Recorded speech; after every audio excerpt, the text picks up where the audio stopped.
Every day, you essentially pay your dues by doing the harder thing when it's the right thing to do. Start with the bony anatomy, and we'll kind of work in layers, right? So the shoulder joint itself is the articulation of the humerus, which is your arm bone, and the scapula, which is your shoulder blade, right?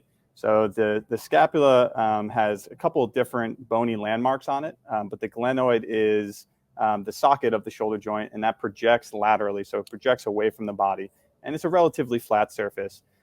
So in that glenoid, the ball kind of sits in the socket, and I think a really important thing to understand about the shoulder is that the humeral head, or the ball, is much bigger than the socket, right? So that enables a few things. It enables a lot of mobility at the shoulder joint, but that comes at the cost of stability, right? So we have this really big ball. We got a picture. That's beautiful. We got that really big ball. I didn't tell Mike that I was going to pull a picture up, and I just sprung it on him. So now we have for those listening, sorry, but for those on video, you can see it on YouTube. Yes. So you can see the humeral head, and it comes into and articulates with the glenoid. So that's a very basic aspect of the bony anatomy. Within the glenoid rim, so sitting around the glenoid rim, you have something called the glenoid labrum, which is a fibrocartilaginous structure. And the real function of the labrum is to deepen the socket and improve the contact between the humeral head and the glenoid, right? Wrapping around the humeral head and attaching to the glenoid, you also have the joint capsule, right? So that capsule, you can kind of think of it as a structure that wraps around, and it provides a little extra static stability to the shoulder joint, right? So you can see the joint capsule there. At certain points within the capsule, there are thickenings, which we call ligaments. So those are your glenohumeral ligaments, and they work to limit range of motion or protect the shoulder in certain positions, right? And then the muscular anatomy. So the rotator cuff is really the big driving force of the muscular anatomy, and the primary role is to keep the humeral head centered in the glenoid as we go to move our arm, right? So it's comprised of 4 muscles. Main action is to keep the humeral head centered in the socket as we move our arm, particularly moving up overhead. We need a certain balance of those rotator cuff muscles to be able to prevent excessive movement of the humeral head within the socket. Absolutely. And I think when an athlete's in front of me, regardless of their sport, if they're an overhead athlete, I think one of the first things that I'm trying to determine is what is their anatomy like, and I'm trying to figure out what's kind of their tissue quality like. So there's certain tests that we can do to look at whether someone is more hypermobile or more hypomobile. So whether someone's super loose or super stiff. The majority of high-level athletes that we see, particularly overhead athletes, have some aspect of hypermobility, right? We think that makes them able to get into positions that maybe someone that's a little bit stiffer can't get into. But again, that comes at a cost of stability, right? So I think what we'll see a lot of, particularly in throwers and gymnasts, right, is they have a loose glenohumeral joint, right? Or the joint capsule may be stretched out in certain positions or certain aspects of the capsule, but they have this soft tissue restriction that may limit range of motion in certain directions. So a super common one that we see is a limitation in overhead range of motion, right? We go in and we do a passive range of motion assessment where we're stabilizing the scapula, and they have about 130 degrees of overhead range of motion, and they're having shoulder pain of some kind, right? And we start to hypothesize that, okay, maybe we have some soft tissue restriction, particularly the teres major, maybe limiting your overhead range of motion. And in order for you to get into a full overhead position in your sport, there's some kind of compensation that has to take place, right? So there's probably an aspect of a tissue that is being overused, or you're using, it is accepting a lot of high forces, and that is causing it to get tight over time. And that may start to limit your overhead range of motion, for example. But yeah, you see this adaptive stiffness in pretty much every sport, but it is super impactful in the overhead athlete because of the impact that it has on the glenohumeral joint,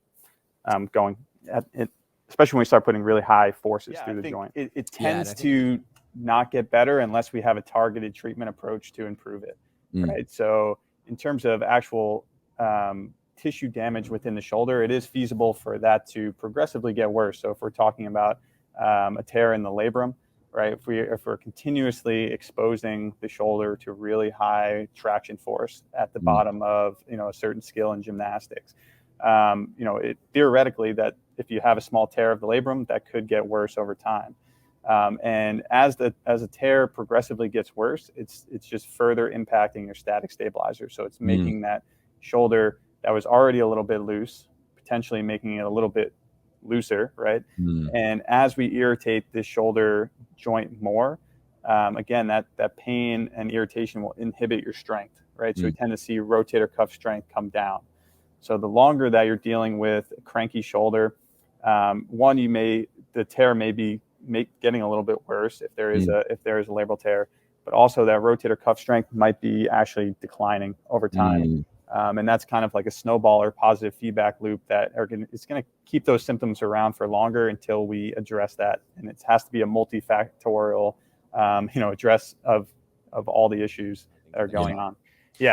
Number one, trying to get a really good history on this person and trying to figure out, you know, what in particular kind of brings on their symptoms from a sport perspective, and then what's their background in terms of training outside of their sport. So you know, strength and conditioning work or kind of any kind of arm care work that they're doing, right? And that'll guide how I treat that person and kind of my intervention with them as well. But I think from there, in my clinical exam, I'm trying to figure out how irritable is this shoulder, right? What can they tolerate from a movement perspective and from an exercise perspective, where can I target my intervention to make the biggest impact? But the biggest things that we see are with this low-level cranky shoulder, right? We're trying to figure out what's the pathology, if there is one, but then what are the things that are suboptimal in this person? So the biggest things that we tend to see is that adaptive soft tissue tightness, potentially limiting overhead range of motion. If I see that in someone in my assessment, that's always going to be the first thing that I want to address, right? We have to restore soft tissue flexibility through some hands-on work, through some self-mobilization, to restore normal range of motion of the shoulder, right? Then from there, we're going to do a thorough assessment of their rotator cuff strength, and we're going to test it with a handheld dynamometer. We're going to get some numbers. There's certain ratios that we look for in terms of strength relative to their body weight. And if they're suboptimal in that regard, if their shoulder is not superbly strong, that's going to be a huge thing that we work on through the course of rehab, is getting their shoulder as strong as possible to be able to tolerate those forces. One of the biggest ones that I'm giving out is sidelining external rotation, right? Very high EMG of the infraspinatus. Infraspinatus is an external rotator of the shoulder. Again, has a lot of implications for a baseball player, but also for shoulder health in general. So sidelining external rotation, scaption with a dumbbell targets the supraspinatus. You know, prone T's, prone Y's. These very basic and foundational exercises are super important. They may be very boring for the patient, right? They're not fancy. They're not Instagram worthy, right? But I kind of frame it as, this is your foundational strength exercises. If you can really nail these exercises, I think we can layer other exercises on top, and you're going to do much better at these higher level, more advanced exercises if you've nailed the basics and built the foundation. Again, I would say in that first session with the patient, I am trying to figure out when in their mind they really want to be ready to go. And they may tell me as soon as possible, and I'll try and narrow it down even further. And we will often kind of figure out a date that is something important that they want to be back for. Right. And then I'll try to reverse engineer and say, you know, this is how long certain things take. We can't rush the biology of healing of tissue in your shoulder, right? That takes a certain amount of time. It takes a certain amount of time for us to drive adaptations of strength. And you kind of start painting this picture of how long the timeline will take. Generally, it's longer than the person wants for it to take. All right. So when it comes back to a return to play discussion, there's so many different factors that we're looking at.